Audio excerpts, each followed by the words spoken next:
እስከ መጨረሻ ማህሌት እንግዲህ ሞገስን ሆስፒታል በመሄድ እንግዲህ በመድኃኒት በስትራስ አፍና እንግዲህ እስከ ወዳኛው አሰናበተችው።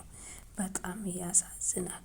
እንግዲህ ማህሌት እንግዲህ ኤፍራታ ደም የለገሰችው በገንዘብ መሆኑን ስትሰማ ከኤፍራታ ጋር ገንዘቡን እንድታካፍላት ስትጠይቃት ኤፍራታ ደግሞ በፍጹም እንደማታካፍላት ቃል ስትገባላት ነበር።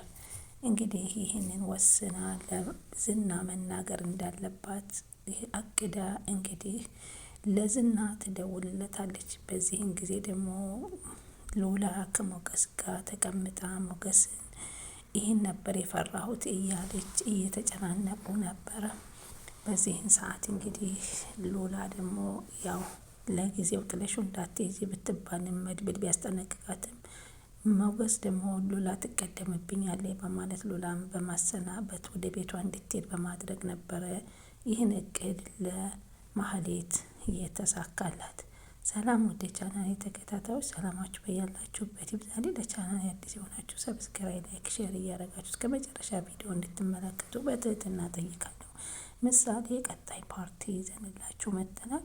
እንግዲህ ኤፍራታ ለሞገስ እንግዲህ ደም ሰጥታው ደሞ አገግሞ ከሕክምናው አገግሞ በመውጣት ላይ እያለ ሉላን እንግዲህ ለመጠየቅ በሄደችበት ሰዓት ሉላም በጣም እያለቀሰችና እየተንሰቀሰቀች ከሞገስን እንደዛ ብላ ስታገኝ ተርፌያለሁ እኮ አይዞሽ፣ ሰርጀሪው ተሰርቶልኛል፣ ደምም ኤፍራታ ለግሳልኛለች፣ ግን አሁን እዚህ አንቺ ሂጂ ወደ ቤትሽ ብያላትም ነበር። በፍጹም አንተን ጥዬ አልሄድም በማለት እዛው ተደፍታ አብራ ቁጭ ብላ ነበር። በዚህ መካከል ላይ መድብል ይመጣና ሉላ እኔና አንቺ እኮ ዝና ይፈልግሻል፣ የአንቺን ሴም ካርድ አጥፍተንበት ስለሆነ ነው ሊያገኝሽ አልቻለው። አሁን ደግሞ በስከ መጨረሻ ሞገስ ድኗል፣ ይዘነው ልንወጣ ትንሽ ደቂቃዎች ነው የቀረን። ስለዚህ እኔ ምግብ ይዤለት እመጣለሁ፣ ለተወሰነ ጊዜ ግን እዚህ ጥለሽው ቅነቅንቅ እንዳትይ በማለት አስጠንቅቋት ይሄዳል። እሺ ብላ ሉላም እንግዲህ መድብል ምግብ ሊያመጣ በሄደበት ሰዓት እሷም ከእሱ ጋር የተጫወተች እያለች በፍጹም ግን እኔን የምትወጂኝ ከሆነ ከዚህ ራቂልኝ በማለት ሞገስ በጣም ይጫናታል።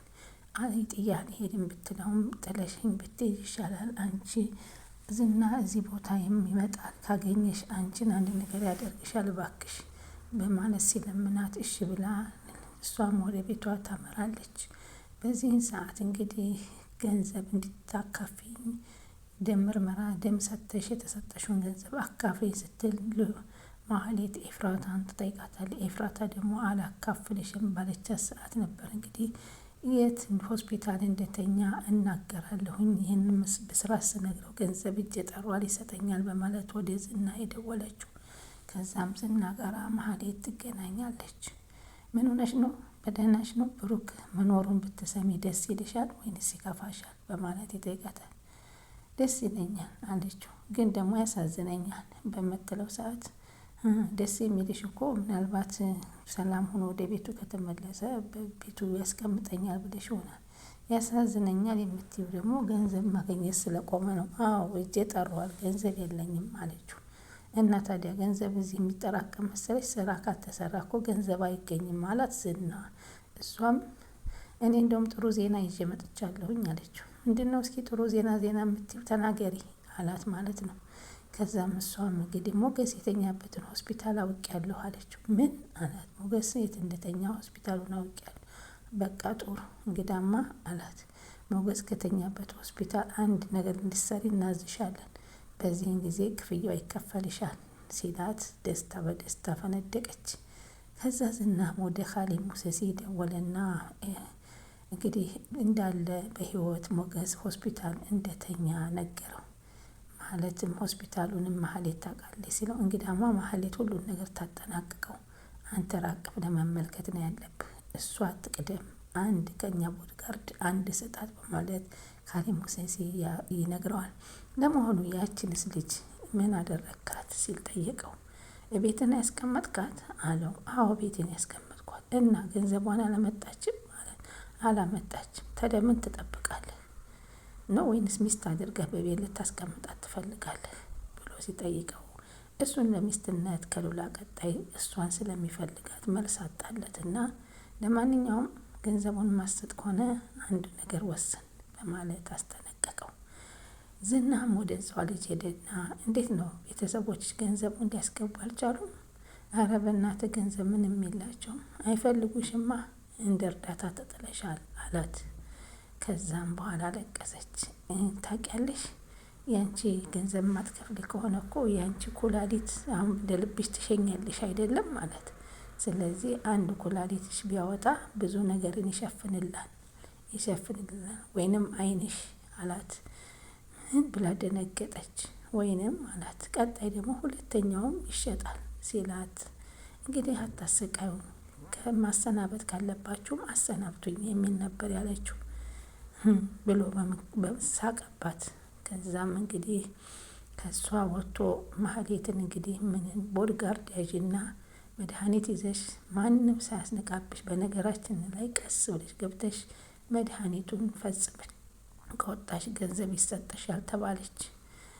ከዛም እሺ ብላ ከቦድጋርዱ ጋር ተቀጣጠረች። አሁን መድብል ወደ ቤት ሄዶ ነበር።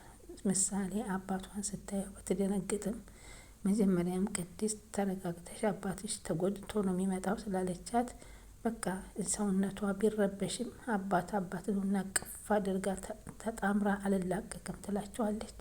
በዚህን ጊዜ መድብልም አለቀሰ። ቅድስትም ተያይዘው መላቀስ ጀመሩ። ምሳሌና ብሩኬም በፍጹም ሊላቀቁ አልቻሉም። እንደዛውም ብለው ከሶፋው ስር ወደቁ።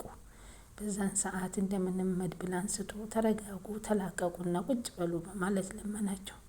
ዳታ ቅመሟ እያለች ድንገት ስትወጣ አየችው። ማመን አቃተች። ብሩኬ ብላ በጣም ደስ አላትና ብሩኬን ስታይ ደግሞ ሞገስ አለመኖሩን አይታ ሞጌስ አለች ማለት ነው። ሞጌ ትንሽ ሆስፒታል ላይ ነው የተረዳ ነው፣ ደግሞ እሱ በነገ ይወጣል አላት መድብል። እንዴ ለምን ማን ጋር ነው ብቻውን ነው ወይ ስትል አይሉል አለችለት በማለት ይነግራታል።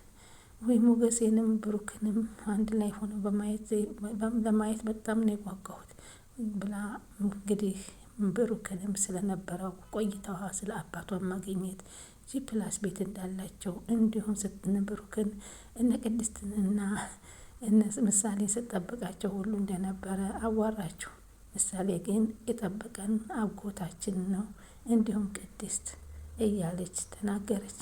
ግን ብሩኬ መመለስ አይችልም፣ ዝም ብሎ ነበር የሚያዳምጠው። እሷም እንግዲህ ቅድስት እኔን ይሄን ስላየው በጣም ተደስቻለሁ፣ ለማንኛውም የምሳሌን መልስ ስላገኘሁላት በጣም ደስ ብሎኛል፣ አይዞህ እያለች እቅፍ እያደረገች ታበረታታው ነበር። እሱም በአፉ ባይናገርም እሷን ፊቷን እያየና እጇን እየጨበጠ ይደሰት ነበር በቅድስት ላይ። ቅድስትን በጣም ደስተኛ ነበረች። በዚህ መካከል መድብል ይወጣና ወደ ሆስፒታል ይሄዳል። ሆስፒታል ሲሄድ ግን አሁን ማህሌቶዬ ምግቡን ይዞ ሄዶ አገኘ። ሲሄድ ግን ብቻውን ነበር ያገኘው። እንዴት ብቻውን ይሆናል በማለት እንግዲህ በዛች ቅጽበት ነበረ አጀሪት እሷ ያንን ቦድጋርዱን ይዛ ስሚ አላት ማህሌትን። አንድ ሰው በጥይት ተመታ ማለት ራሱን ሳተ ማለት አይደለም። ጠንቀቅ ልትይ ይገባሻል። ግን ይህ ሙሉን ኃላፊነቱን እራስሽ ውሰጂ ብሎ ነበረ ዝና የሚያስጠነቅቃት። ይህ ሙሉ ኃላፊነት በጣም ቢከብዳትም ገንዘብ ለማግኘት ወደኋላ የማትለው ማህሌት ከሆስፒታሉ ሂዳ ክፍሎቹን ማስክ ለብሳ ክፍሎቹን እየፈታተሸች መከፋፈት ጀመረች።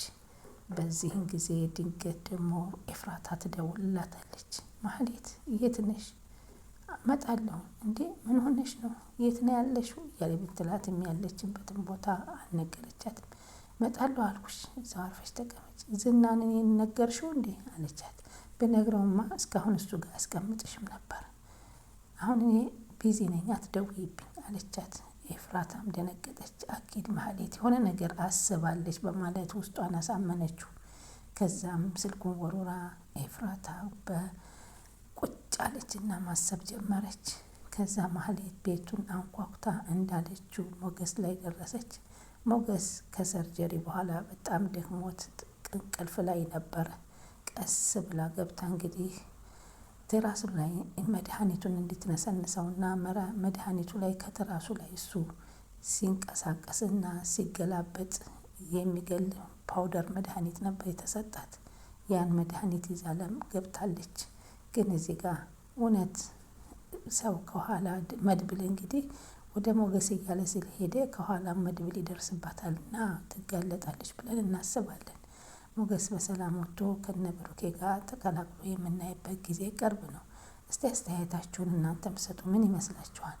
መድብል ይደርስባታል ወይንስ እሷ አስወግዳው ትወጣ ይሆን? እቅዷ ይሳካ ይሆን የሚለውን እንግዲህ ቀጣይ ፓርት ላይ የምናይ ይሆናል። ስትከታተሉ ስለነበር ከልብ አመሰግናለሁ። ቻናሉን ላይክ፣ ሼር እያደረጋችሁ ይጠብቁ።